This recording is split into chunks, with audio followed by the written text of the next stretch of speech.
cannot tell you how many videos I watched on YouTube when it was like, oh, I started my business with $500.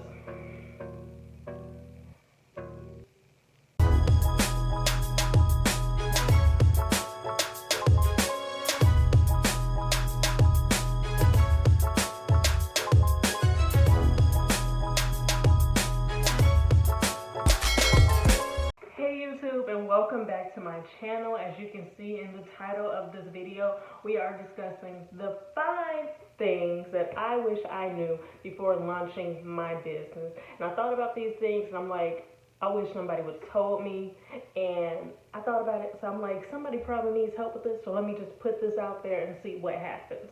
Just introduce myself really quick. My name is Kiara. This is a lifestyle channel. There'll be some fashion, some business tips, some skincare, some vlogs. It's just lifestyle. It's just me.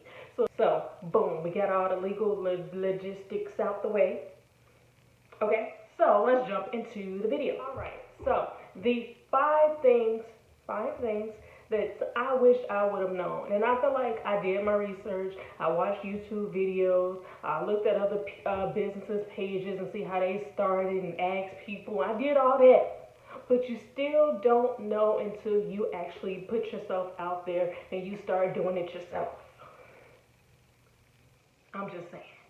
The things that I have on my list, there is no ranking. I just have everything on my list that came to mind. So again, there's no ranking. It's just the things I feel like should be on the surface, things that you need to know. Okay, so the first thing that I have is to save. Save your money. If you know you want to start a business, launch a brand, what have you, save your money. Like, I cannot tell you how many videos I watched on YouTube when it was like, oh, I started my business with $500.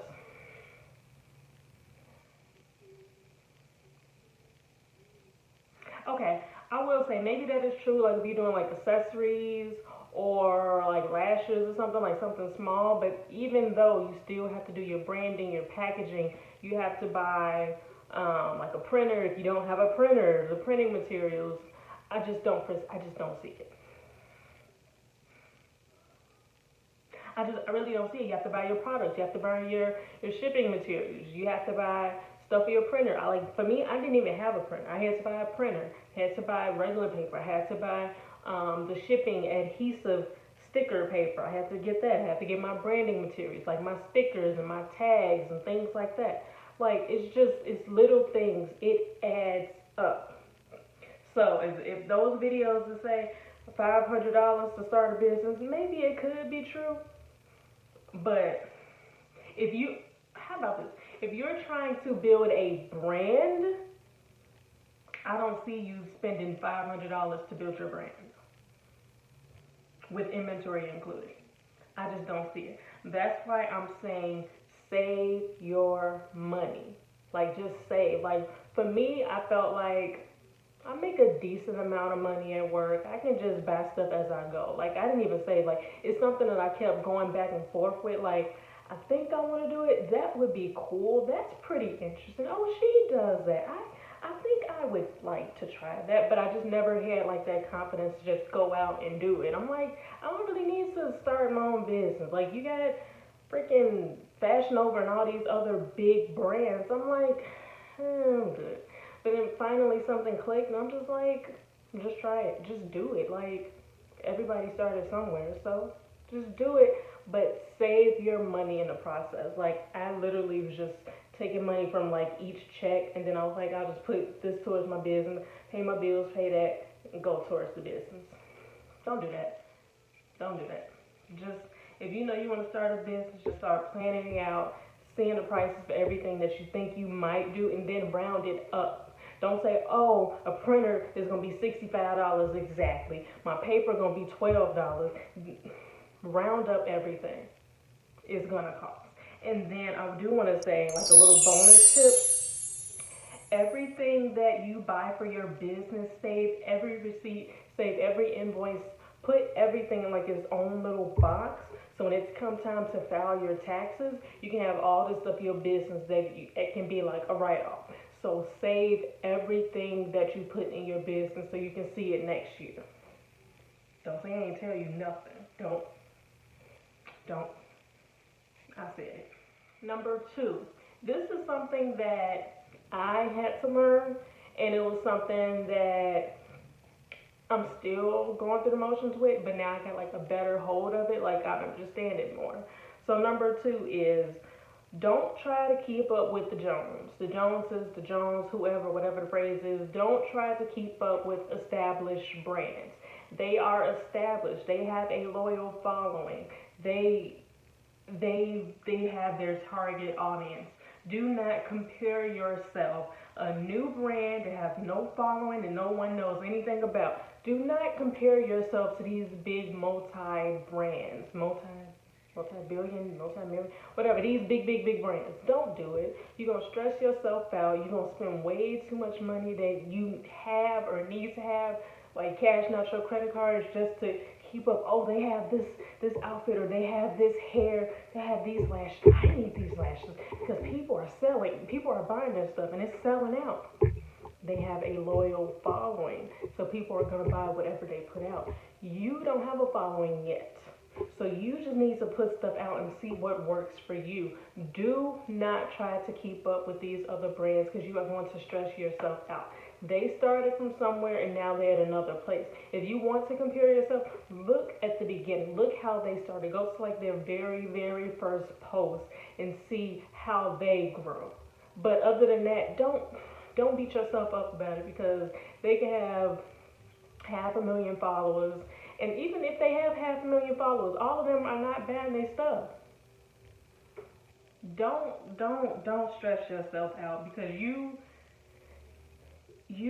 it's going to save you so much in the long run. Have your vision, have your target audience in mind, and stick to that. Don't go out trying to chase stuff that does not exist. Don't buy stuff for an audience that does not exist. Buy what you can, buy what you like, and keep it moving. Don't every time something comes out, don't pull out your card. Don't, because you just gonna rack up your credit card and bring down your credit score. I'm just number three. Now this is something that may be kind of stressful, especially when you're starting out, because we all have this idea that we want our brand to just be perfect. We want our brand to just come out just swinging, just looking like a TikTok video. Just actually, this looks like Lil Kim. Anyway, don't focus too much on your brand. Like if you like a logo today and you're using that logo, and then maybe 6 months to a year down the road, your following has grown tremendously. Your business is doing very well, and you're like, oh, I don't like this brand, I don't like this logo, I don't like these colors. You can always rebrand, you can always revamp yourself. So don't feel like, oh, I have to stick with these colors. It's not perfect. It's not good enough. You, organizations, people, dogs, whatever. We are constantly evolving. So you do not have to stick to a certain font for your brand, a color scheme, whatever. You can change that down the road. You don't have to be perfect coming out. You don't need the tissue paper with your logo on it and the cute pink paper, the scented paper, whatever exists. You don't need that. You don't need the big boxes with your logo because that stuff is expensive. And when you're first coming out, you need to make sure that you're making your money back. And by you putting out these huge investments and you still got to sell your product, you not making your money. Like your return of investment is not coming back. Your ROI is not coming back. Yeah, your girl is smart.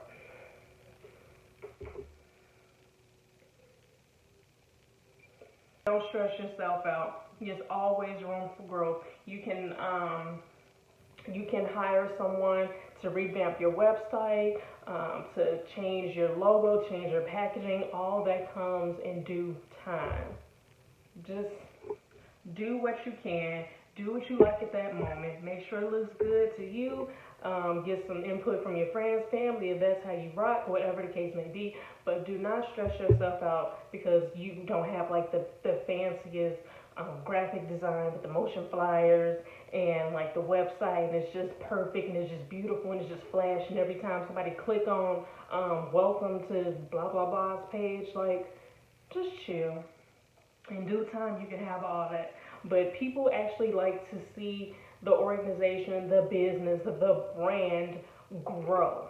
People like seeing that because they'll come back to your page maybe 6 months, a year, 2 years from now and say, hey, I remember when you XYZ. I remember when you started with white tissue paper and now you got pink and white tissue paper with your logo on it. I remember, I wasn't there. Let your followers, your subscribers, your fans, whatever you want to call them, let them grow with you. You don't have to come out swinging unless you got it like that. Cool. If you don't like me, if you don't have it like that, chill. In due time, your brand will be on and rocking with you and your target audience. Chill. The next one. The next one that I have is pretty self-explanatory. Well, not really, because it kind of goes with everything that I've already said. But the next one is starting off with a small inventory. And I say this because you don't, like, say if you're selling lashes, you don't want to start off with like 1,000 lashes and you brand new, nobody knows about you. So you don't want to set yourself up for failure per se. You just want to be more realistic. Like, don't blow all your money just thinking, oh, I need to stock this. I need like 500 shoes. I need 200 shirts of this one color, whatever. Like, don't do that. Start off with a small inventory. That way, people can come to your page, they can gravitate to your page, and then people can buy stuff little by little, and then you take that money and you put it back into the business. So if you see something that's really popular and it sells out, like say you bought 3 green shirts, and those 3 green shirts sold out within like the first month or whatever. So now you have that money back, and you can put it back into your business. So you can buy 6 more green shirts, or you can jump it up to 12 more green shirts, whatever the case may be. Just start off small so you can learn your audience and learn what they like, so now you can buy it in abundance. Be cool, be chill, just buy little by little. And then I even, like for instance with clothes, like when you buy wholesale, everything comes like in a pack of 6. So you get 2 smalls, 2 mediums, and 2 larges. So if you're just starting out, you may want to get 1 pack or maybe 2, depending. But just start off small because again, you are learning your audience. You don't have an audience yet. You don't know what people are going to buy from you. And some people might say, oh, you got this set, but Fashion Nova got this set. I'm just going to buy from Fashion Nova because I know Fashion Nova and I like them and blah, blah, blah, blah, blah. That's who I know. That's who I rock with. That's what I'm going to buy. So start off small and then build. Get that money and then put it right back into your business. Just put it right back. That's all. Oh, dang, that was number 4. All right. And the number 5, the last thing I wish I knew before starting a business. Number 5, I actually learned this towards the end once I put everything together, and I'm just looking here being stressed out. Wait, hold on. That was all wrong. That was wrong. Number 5. This is something that I learned towards the end of my journey of launching my business, and this is do not be afraid to ask for help. Like, I understand everybody wants to have like this Beyonce moment and just pop up and be like, yeah, I've been working on something, y'all ain't know, I've been working, I've been grinding in the studio. But yeah, everybody can have that Beyonce pop out moment. And even Beyonce has a team that she confides in and bounce ideas off of each other. So remember, you got friends, you got family, you got people on YouTube that are willing to help you. Do not be afraid to ask for help. Like, say if you have like a clothing brand and you want to learn about private labeling, look up some videos, ask friends and family. Everybody knows somebody. And if your people, your circle don't know nobody, then you got the wrong circle. Expand it. Expand it. Everybody knows somebody that can help you get to where you're trying to go. That's all I'm saying. But yes, everybody knows somebody. There's always someone willing to help. You may have a friend that knows somebody that's good with graphic design.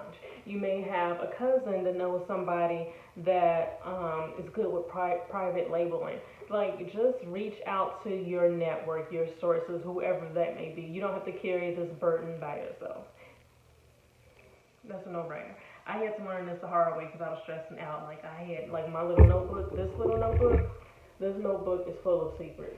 And I would jot every thought for my business in this little notebook. Don't be like me. Be better than me.